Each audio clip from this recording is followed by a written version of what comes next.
राधे राधे, हरे कृष्णा। स्वागत है आप सभी का हमारे इस YouTube चैनल श्री जी ज्योतिष एंड भजन्स में। मैं ऋषभ भारद्वाज आप सभी लोगों का अपने इस YouTube चैनल श्री जी ज्योतिष एंड भजन्स में हार्दिक स्वागत करता हूं। दोस्तों, विषय को आगे ले जाने से पहले अगर आपने हमारा चैनल सब्सक्राइब नहीं किया है तो प्लीज़ आप इस हमारे चैनल को सब्सक्राइब अवश्य करें, जिससे आपको हमारा आने वाला वीडियो तुरंत प्राप्त हो जाए। तो ज़्यादा समय को ना गंवाते हुए हम अपने विषय की ओर आगे बढ़ते हैं। तो दोस्तों, मार्गशीर्ष का महीना आ ही गया है, तो इसी से रिलेटेड मैं आप लोगों को कुछ उपाय बताने जा रहा हूं।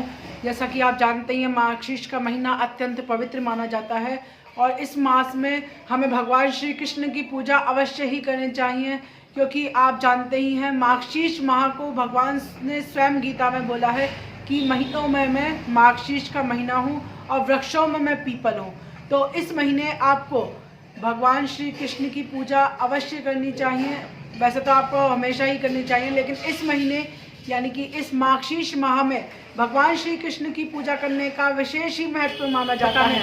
आपको मैं इस वीडियो में कुछ ऐसे उपाय बताने जा रहा हूं जो मार्गशीर्ष के महीने में आप करेंगे तो आपको दिन रात चौगुनी तरक्की अवश्य प्राप्त होगी भगवान श्री कृष्ण की अनुकंपा से।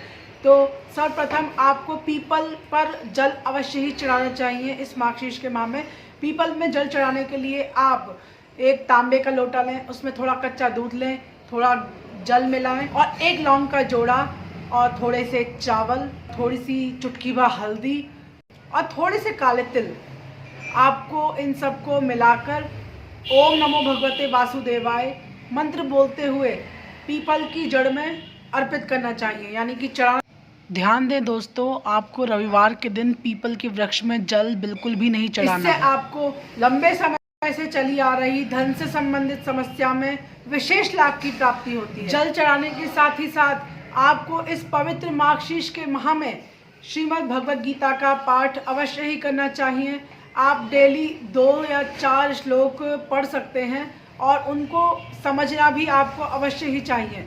ये नहीं कि हमने श्लोक पढ़ लिया और हमें उसका अर्थ पता नहीं है। हमको श्लोक तो पढ़ना ही चाहिए, वर्ण उसके साथ में हमें उसका अर्थ भी समझते हुए आगे की ओर बढ़ना चाहिए। आप मार्गशीर्ष के महीने में श्री कृष्ण चालीसा, श्रीमद् भागवत पुराण का पाठ भी अवश्य कर सकते हैं। श्रीमद् भागवत पुराण में आप 10वें स्कंद का पाठ करें तो यह विशेष लाभकारी माना जाता है। 10वें स्कंद का पाठ करने से भगवान श्री कृष्ण की कृपा अपने भक्तों पर हो जाती है और भगवान श्री कृष्ण की भक्ति प्राप्त होती है।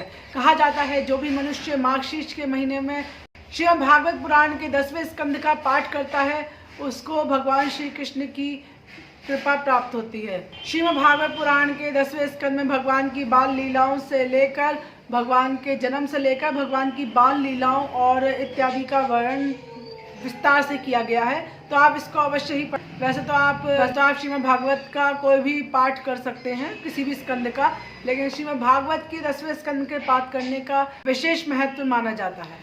अगर आप कोई भी एकादशी नहीं रखते हैं और मार्गशीर्ष के महीने की एकादशी रखते हैं तो इसका भी विशेष लाभ माना गया है, क्योंकि भगवान ने स्वयं गीता में कहा है कि मासों में मैं मार्गशीर्ष माह हूँ और वृक्षों में मैं पीपल हूँ और मुझे एकादशी तिथि, नवमी, अष्टमी और तृतीय, चतुर्थी, इन सभी तिथियों में सबसे अधिक प्रिय एकादशी तिथि है।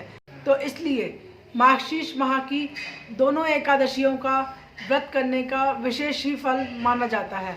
और मार्गशीर्ष के माह में ही पहली एकादशी प्रारंभ होती है, उत्पन्ना एकादशी।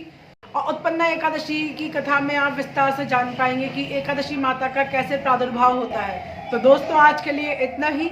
अगर आपको हमारी ये वीडियो पसंद आती है तो प्लीज़ हमारे इस वीडियो को लाइक करें, शेयर करें और अगर आपने हमारा चैनल अब तक सब्सक्राइब नहीं किया है तो प्लीज़ आप हमारे इस चैनल को सब्सक्राइब अवश्य करें। तब तक के लिए राधे राधे।